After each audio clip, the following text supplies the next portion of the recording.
Study point private টিউশনের আদর্শ ঠিকানা।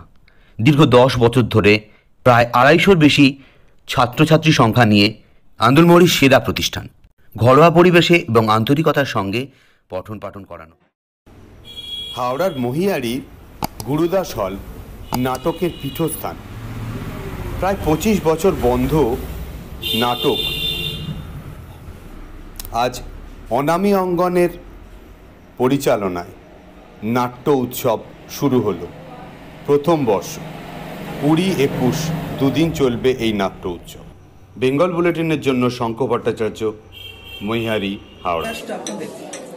না, অনামী অঙ্গন 20 বছর ধরে যে চেষ্টাটা চালিয়ে যাচ্ছে সেটা বাংলাদেশের অন্যান্য আরো অনেক নাট্য গ্রুপের সঙ্গে নাটকের চর্চা চালিয়ে যাচ্ছে এবং নাটকের সঙ্গে অনুগ্রহ করে আপনারা সিরিয়াল তত্ত্ব গুলিয়ে ফেলবেন না। নাটক যারা প্রকৃত চর্চা করে তারা কখনো সিরিয়ালকে গুলিয়ে ফেলে না। সিরিয়াল একটা বাণিজ্যের জায়গা। নাটকের জন্য প্রত্যেকটা সরকার সাহায্য করে, সেটা মানুষ সেই অনুপ্রেরণা থেকে, নাটক করার অনুপ্রেরণা থেকে জনগণের কাছে তাদের কথা বলবার জন্যই নাটকটা করেন। সিরিয়াল ব্যাপারটা একদমই বাণিজ্যিক ব্যাপার। সে কিছু মানুষ আছেন, কিছু নতুন ছেলে মেয়েরা যারা আছেন, তাদের ভেতরে একটা স্টারডম কাজ করে যে আমি যদি সিরিয়ালে মুখ দেখাতে পারি তাহলে আমি হয়তো এখান থেকে কিছু একটা পরিচিতি পাবো এবং তার জন্য অর্থ উপার্জন করতে পারবো। এই অর্থনৈতিক অবস্থায় দাঁড়িয়ে এখন অনেক ছেলে মেয়েই চেষ্টা করছে যে যেখান থেকে কিছু অর্থ উপার্জন করা যায়। নাটকে এখনো পর্যন্ত আমরা সেই অর্থ জোগাড় দিয়ে উঠতে পারিনি, যার জন্য এর তফাৎটা। অনামী অঙ্গন যে পরিচালক এবং যিনি কর্ণধার রতন, উনি আমার খুবই পরিচিত বহুদিনের। তিনি এই যে অনুষ্ঠান করছেন অনেকদিন পরে, ওনাদের প্রথম নাট্যবর্ষ 21 বছর পর করতে সাহস করছেন এবং এই অঞ্চলে এইসব নাটক যে বন্ধ হয়ে গেছিল, এই যে আজকে উনি যে শুরু করলেন দুদিনব্যাপী নাট্যোৎসব এই মহামারীর পরেও, এটা প্রত্যেকের ধন্যবাদ দেওয়া উচিত তাদেরকে, তাদের এই উৎসাহ দেওয়া উচিত, তাদের এই সাহসকে অভিনন্দন জানানো উচিত। মানে পীঠস্থান বলা যেতে পারে নাটকের। বহু ভালো ভালো নাটক এবং বহু সংস্থা এখানে নাটক করে গেছে, কিন্তু আজ এই পরিস্থিতি কেন? এর অনেক রকমের কারণ বলা যেতে পারে। প্রথম কথা হচ্ছে যে আমরা যখন বড় হয়েছি আমাদের বাবা মাদের 4-5টা করে সন্তান ছিলেন। এখন যে নতুন যুগ উঠে আসছে তাদের একটি মাত্র সন্তান, এবং বাবা মাদের প্রত্যেকটা চাওয়া পাওয়াটা ওই সন্তানকে ঘিরে, যে সন্তান একটি ভালো চাকরি করুক, একটা ভালো প্রতিষ্ঠিত জায়গা পাক। সে তারা কখনোই চান না প্রথম দিকে যে তার সন্তান নাটক করে, অভিনয় করে বড় হোক। এইটা আমাদের কি বলবো, মানসিক দুর্দশা। কবির দত্ত আমাকে, আমি অভিনয় করি মূলত, আমি সমস্ত মাধ্যমেই অভিনয় করেছি। থিয়েটারটাই আমার প্রধান।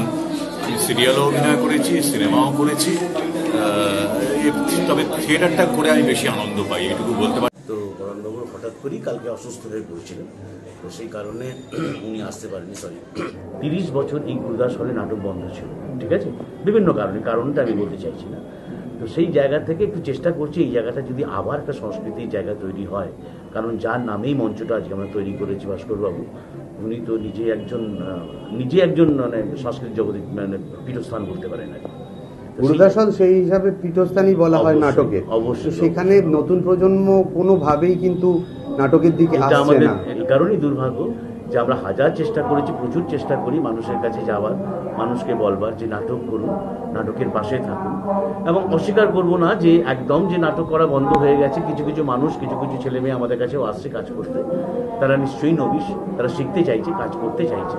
আমরাও চেষ্টা করছি আপনারা তাদেরকে তৈরি করবার।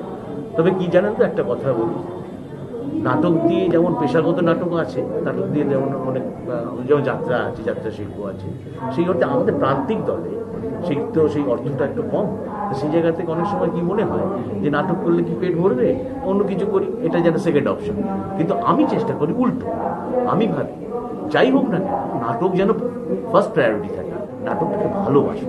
কারণ আমার কথা নয়, ঠাকুরের শ্রীরামকৃষ্ণ বলেছেন থিয়েটার করলে লোকশিক্ষা হয়, আর বিদ্যাসাগর বলে গেছিলেন একটা ভাষণে জানা হয় থিয়েটারে তাই।